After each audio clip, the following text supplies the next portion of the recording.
The Calcutta Cup is always a fierce battle between Scotland and England, and with the chance to ruin England's Grand Slam hopes and get their own title aspirations back on track, you've got to think that Scotland are going to be really up for this. My name is Mark. Let's talk rugby.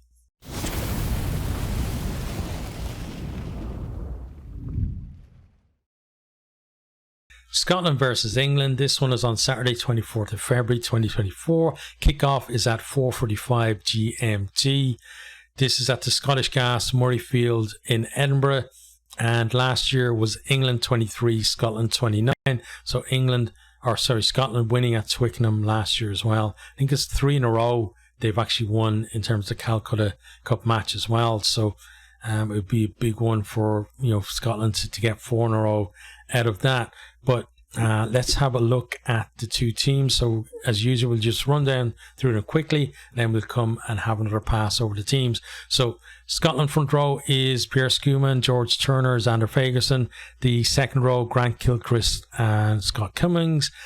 Back row, Jamie Ritchie, Rory Darge and Jack Dempsey. Halfbacks, Ben White and Finn Russell. Left wing, Duhan van der Merwe. Centres, Sione Tuipulotu and Hugh Jones. Right wing, Kyle Steyn. And then fullback is Blair Kinghorn. On the bench then we got Ewan Ashman, Alec Hepburn, Elliot Miller-Mills, Sam Skinner, Andy Christie, George Horn, Ben Healy and Cam Redpath. Now let's have a quick look at the England team. So front row, Ellis Genge, Jamie George and Dan Cole. The second row is Maro Toji and Ollie Chesham. Back row, Ethan Roots, Sam Underhill and Ben Earl. Halfbacks, Danny Kerr and George Ford. Left wing then, Elliot Daly. Centres, Ollie Lawrence and Henry Slade. Right wing, Tommy Freeman. And then fullback is George Furbank. On the bench, you got Theo Dan, Joe Marler, Will Stewart, George Martin, Chandler Cunningham South, Ben Spencer, Finn Smith, and Emmanuel Faye Waboso. Okay, so let's have a close look at the Scotland team. So Pierre Schumann, for me, has been one of Scotland's best, if not their best, forward in the tournament so far. Guy has had real impact in his carries. He's a real threat towards close to the try line as well. And although Scotland's scrum has struggled statistically, I think he definitely can hold his own. It's just a case of sometimes just getting on the right side of the referee. We saw with Andrew Porter last season, and now this season, I don't think he's scrummaging all that differently, but things seem to have changed in terms of the way referees are viewing him, at least. George Turner then, last year, as I said, revelation for Scotland. Don't think he's up to the same standard this year, but if he can have a solid tournament and hit his men in the line out, and we know he has great impact around the park. So if we can put those two together, I think he's going to stick in there at 2. Xander Fagerson there, he's kind of in and out of the team. You can't be sure, I think, with Scotland about it felt like for a while that Ferguson was maybe going to be like the starting tight head and that was it, but he's been in and out of the team as well, so we'll see how that develops. Second row as well hasn't been as settled as maybe Scotland would like, but Grant Gilchrist and Scott Cummings is still a very decent pairing to have in there. Then the back row, you got former captain Jamie Ritchie coming back in the team alongside Rory Darge, the co-captain, and then Jack Dempsey to give them go forward there as well. So Darge and Ritchie definitely going to both be menaces at the breakdown and looking to turn over that English ball, and then Dempsey is the man really to give them go forward, and to get him on the front foot. They could kind of punch some holes in that English defence that then the likes of Ben White and especially Finn Russell can exploit. And it's good to see that pairing continuing there at 9 and 10, because we know Finn Russell is definitely going to be this starting 10. And then it was all about finding a 9 that could be kind of beside him for most of the tournament. And it seems like that's what Gregor Townsend has done now. So it's like it's nice to see some continuity there. Duhan van der Merwe, you're not getting that level shirt off his black. One of the tries last year, that one where he just sliced through the entire English team, it felt like last year. Can he do the same thing this year? Maybe. And will half the rugby world or more be jumping up and down if he does it? Yes, they will. It was just such an exciting try to score. I'm sure for some people the fact that it was against England would kind of make it even more special, and the fact that it was in Calcutta game for Scottish fans as well, even more special again. But just seeing that guy do what he does best, for me, I don't care who he's scoring against as long as it's not Ireland. It's just great to see. Then the centre pairing, Sione Tuipulotu and Hugh Jones. Last year excellent, World Cup not so much. This year kind of maybe a bit of rehabilitation as a centre pairing, and we see them having maybe not as much as impact as last year, but certainly a lot better than the World Cup. So they're kind of, it almost feels like a new pairing again, kind of having to get that combination working again. But if they do click, I think again they're going to just add to the threat that Scotland obviously have with ball in hand. Kyle Steyn, new father now, back into the team. Obviously late withdrawal last week because his wife went into labour. So congratulations on the birth of, I believe, was a daughter. But he's raring to go. He's back in that team. And, there were some able deputies in there last week, but I think once he was fit and there's no Darcy Graham, he was definitely going to be starting. And then Blair Kinghorn back at fullback. I think that's something that Scotland missed, especially against France, is just Kinghorn's, he has kind of attributes that no other fullback for Scotland has, the just the sheer pace, the threat, to break the line and score tries. He knows how to get over the try line, and then the fact that he can be a second distributor as well in there, just gives him so many options from there. I think with himself and Steyn coming back in the team, even though the two guys, Patterson and I forget the name of the other guy that come in, but even though they did fairly well, like filling in, these two guys coming in elevates that back line up just another notch, I feel. Then the bench, Ewan Ashman, I think he's been decent off the bench. Alec Hepburn, I think still needs to kind of have a little bit more impact. The same with Elliot Miller-Mills. You want to see them coming on, and for the scrum to be improving and causing England problems. That's what you really want in that final quarter. You don't want to see the Scotland scrum going backwards. You want these guys to come on and put the pressure on the English. And both replacement front rows for both teams will be looking to do that. Sam Skinner, he's always had good impact off the bench, and I don't think this is going to be any different. Andy Christie, he could be someone, he comes on and has a stormer, great impact, and then he's a fixture in the squad. Or it could be, he gets his chance and it doesn't quite work for him, and then we mightn't see him again, potentially for the rest of the tournament. It's one of those ones for him, I think, is that this is his chance and he's got to take it. George Horn there at 9, he will come on at some stage. He probably will pick the pace up a little bit as well, from the base of the ruck, and maybe go on a few snipes himself. Ben Healy, I just hope he gets on, honestly, because he hasn't gotten on so far. And again, it's whether do you bring him on at 12, because if you're not taking Finn Russell off ever unless he's injured, then what's the point in Healy being on the bench? Because if you're just worried about injury cover, you got Blair Kinghorn, he can slot in at 10, and then you could have somebody else that you would actually bring off the bench. Healy, I talked about it before, like, and I feel like I'm talking till I'm almost, blue in the face about this. But Healy gives you so many options off the bench in terms of game management that that Finn Russell doesn't quite do as well. And just to have the two options on the pitch, I think would be great. You've got to keep Russell on there, I think, just because of that ability to conjure something out of nothing. But Healy can get you into the right areas of the pitch where then, if Russell's magic does pay off, it's a break over to score a try rather than a break to get caught, somewhere in the 22 and potentially turned over or like knock on or wherever. So, for me, if he's on the bench, you have to give him some minutes. Cam Redpath then as well. He will get on at some stage, but he hasn't gotten huge time either off the bench. Okay, so let's have a close look at the England team then. So front row, Ellis Genge, Jamie George, Dan Cole. It feels like that in terms of like a confidence front row.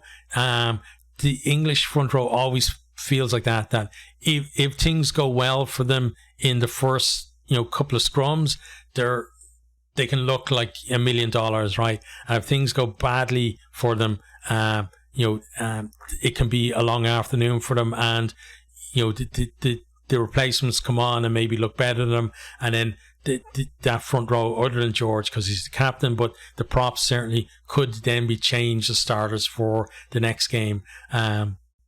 I know it's the same with a lot of front rows, but it feels like just especially so for this English set of front rows, and I'm talking about the starters and the guys on the bench as well, that they kind of interchange so much. Second row then, you got Maro Itoje, not in the form that he was a few seasons ago, kind of similar to James Ryan, where they were both kind of up there, as some of the best locks in the world. They're still really good players, but and you can see Itoje is actually getting back up to that level now too. I think having Ollie Chesham in there next to him, and the fact that he has a consistent partner there is something that is helping him do that, and that's a decent locking pairing there between those two. A settled back row as well. Ethan Roots has been excellent through the tournament. Sam Underhill is kind of the glue that's I think binding that back row together, and then Ben Earl has been sensational in some of his performances as well. So hopefully Borthwick sticks with these guys, even if they lose this game. What I don't want to see is throwing the baby out with the bathwater and getting rid of things that have worked in most of the games, because every player can have a bad game, and bad games are a lot, especially at this level, is where players actually learn and get better. If things are always going well for you, then and you're not feeling that pressure, in the defeat or wherever, then players can look $1 million, as I said. But once that pressure comes on, then at an important time in the future, there'll be the player won't have that kind of experience previously to go back to and say, okay, well, I always said I've had my chance again, I would do this or wherever it is, it doesn't matter. I think you've got to stick with this back row now. They look like a good unit together, and if you chop and change it could be another year before you see another settled back row for England, and nobody, I think, wants to see that. Well, nobody who cares about rugby or English rugby, I'm sure we all know in the world of rugby there's plenty of people who want to see England do badly just because they're England. But for me, again, I'm a rugby fan. I want to see every team doing well. I obviously want to see Ireland doing slightly better than all the rest, but still, you want to be facing teams that are kind of on the up and at the best at their best. That's exciting as a rugby fan. I think getting over that adversity and coming through. Then, halfback as well. So we've got Danny Kerr there. So no Mitchell, no Alex Mitchell this time. And Kerr is just like first start in, I don't know how many years, but it's a long time since he started a game. And he's another one of those where you would have thought that after World Cup, maybe he would have considered kind of hanging his boots up, but he's still in there with a shout. Why not? George Ford, excellent 10 there. I think he's had a decent tournament so far. I think this is one game where the next 3 games, honestly, because they're playing ostensibly the 3 best teams in the tournament, right? So Scotland this week, then Ireland in a couple of weeks' time, and then France in the final round. So this is where his ability at 10 is, I'm not going to say he's going to be tested, because the guy, I think he's been tested enough at this level and he's proved himself. But it's where that kind of come to the fore and maybe, deliver wins for his team when they really need it. So he had to actually go to them, because if he doesn't, even though he's such an excellent 10, there's always that chorus of people who are like, hey, bring Marcus Smith in, or bring this other guy in that's doing well in the Premiership, or this, a million other guys to replace him. So let's see how that actually works out. Elliot Daly then retained at left wing. Another different centre pairing. This week got Ollie Lawrence and Henry Slade, but at least it has a decent balance about them. And I feel like when these two go together, they don't play all that often together, because one, you've got, in the past, you had the whole Manu Tuilagi is fit. Okay, we'll put him in and we'll drop one of these two, or Owen Farrell had to move to 12, so you drop one of the two of them, etc. So they haven't got maybe as many chances together as they could have done, but it's good to see them getting another chance, and hopefully this will be a settled centre pairing. You've got, in terms of 10, 12, 13, I think somebody said it in my comments as well on one of the other videos, that it's good to see kind of more specialists in each of those roles for this one.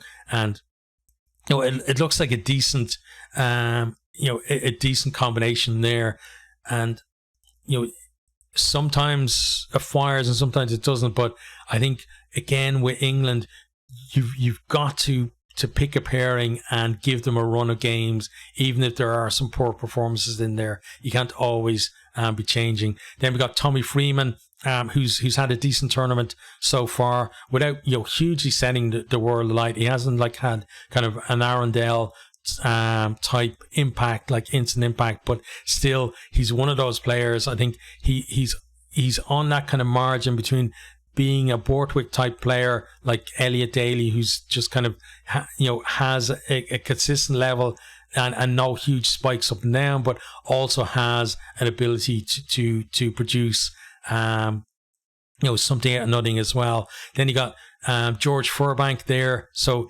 he's there mainly because I feel at least that England feel that Scotland are going to kick a lot of ball to them, and Furbank, he's much pacier than Stewart, so it makes sense to put him in at 15 and have him run the ball back. So they're not expecting too many kind of bombs from 9 from Ben White. They're expecting more kind of longer kicks from the likes of Kinghorn and Russell, and then they're hoping that he can run it back and maybe in broken play get England some decent field position from that, or maybe even a break that leads to a score. So I think that's why he's in there. Like for me, Freddie Stewart has been, like, I'd say along with probably George Ford, England's best back over the last couple of years. And so seeing him kind of I would not say like dumped, but just kind of set aside like that doesn't kind of sit well with me. I know he has some problems, like he's not the paciest guy, but geez, like if there's a high ball, he's winning it. There's very few in the world that are going to beat him to a high ball. And he hasn't really done anything wrong either to be dropped. So it is obviously a tactical thing bringing Furbank in, but I wonder what's going to happen now after this one, whether Furbank is like a long-term thing or whether he's just a specialist in there for a particular game. So we'll have to see how that goes from there. But I do hope that Stewart does come back in and gets another chance there at fullback. Then replacement front row, we kind of talked about them, Theo Dan, Joe Marler, Will Stewart, similar to the starting front row. They come on if they win a penalty at the first scrum. Like Marler is going to be like getting under everybody's skin, and they're going to make life very difficult for that Scottish front row. But opposite way, if they come on and they're struggling a little bit, then the heads can drop and they can have a negative impact actually on the team coming on. So it is all about kind of for these guys, for whatever reason, those first few minutes seem very important in terms of how they're going to perform for the rest of the time on the pitch. George Martin there, I think he's a very good deputy for the second row, and he's done well the chances that he's got. Chandler Cunningham South has probably had, of any of the forwards, the most impact off the bench for me so far for England in the tournament. So good to see him continuing on there. Then got Ben Spencer there, someone who's going to come on, and I think I'd say the same thing about these three actually. Ben Spencer, Finn Smith, and Emmanuel Faye-Wabosi. If they get on, if they get some minutes, it's another one of these where that's your chance. You got to take it and you got to show what you can do, because again, because of the depth of players that England have available to them, you don't know how many chances you're going to get. So you got to get on and you got to do it, because again, you could be the player that comes on and is going to be the new kind of superstar for the team, or you could be the player who just had that, those couple of appearances in the 2024 Six Nations and then was never seen again in an England shirt. That's just the reality of it, that there's so many players that are available to England that's how it can happen. Whereas other nations, especially in the Six Nations, I feel they've got to, you can't churn through the players the same way that England do. Okay, so let's have a look now at some of the stats coming into this one. So tries scored, both have scored 4 tries in their opening 2 games. So neither have gotten a try bonus point. And, Scotland, England, we saw that 38 all, a few years ago. As a neutral, wouldn't you love to see something like that again? Just a big, high-scoring, free-flowing game. And it seems like when these two come up against each other, there's a good chance of that happening. And the fact that if you look at England's selection, I think that's where they're kind of going towards. So let's hope, I talked about the Scotland-France game, the fact that, even though on paper it's got the potential to be fireworks, that it could, because of what was riding on the game, be a bit of a dour affair, and it turned out to be that. Let's hope that this isn't going to be the same thing, that both teams are firing and we get to see lots of tries and lots of exciting play. Line out takes then 16 for Scotland, 22 for England, and then going back the other way, Scotland with 4 line out steals to England 2. So England may be a little bit more secure on their own ball generally, but Scotland, you can see with that many line-out steals, they're going to be a threat there and look to disrupt that England line-out.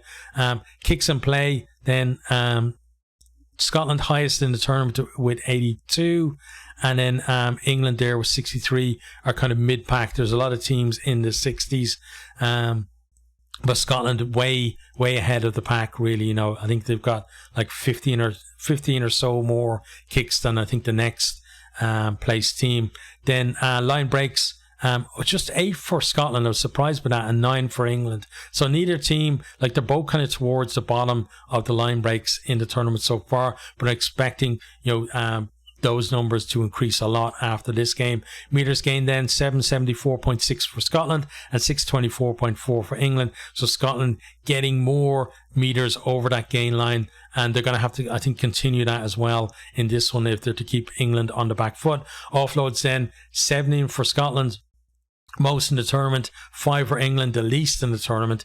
And you can imagine with the likes of Finn Russell and Kinghorn, etc. in there, that's just going to continue from this. But then England bringing in, the likes of Furbank there as well. Maybe we're going to see a little bit more of an offloading game from them. Points per 22 entry then, 5.44 for Scotland and 3.45 for England. So, both teams scoring, more than a penalty per entry, but Scotland certainly edging it. But then in terms of 22 entries, Scotland with 15 and England with 20. So, excuse me.